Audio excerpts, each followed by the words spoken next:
8 रु बढ़िब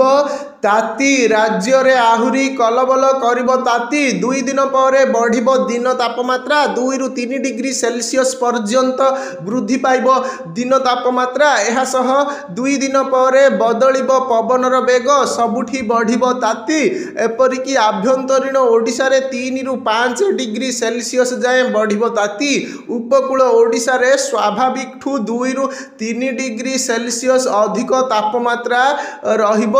गोटे दुईटी स्थान रे तापमात्रा 40 डिग्री सेल्सियस छुईबा नहीं आकलन करिछि आंचलिक पाणीपाग विज्ञान केन्द्र गतकाली बौद्धरे राज्यर सर्वोच्च तापमात्रा 38.8 डिग्री सेल्सियस रेकर्ड करा जाइछि आंचलिक पाणीपाग विभागर आकलन अनुसार मार्च रु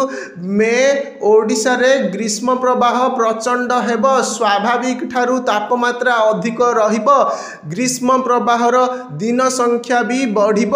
मार्च मासरे ग्रीष्म प्रवाह स्वाभाविक ठारू 2 रु 3 दिन अधिक रहिब एप्रिल एवं मे मासरे भी अहेतुक भावरे तापमात्रा बढ़िब स्वाभाविक ठारू 6 रु 10 डिग्री मध्यरे अधिक रहिपारे पारद।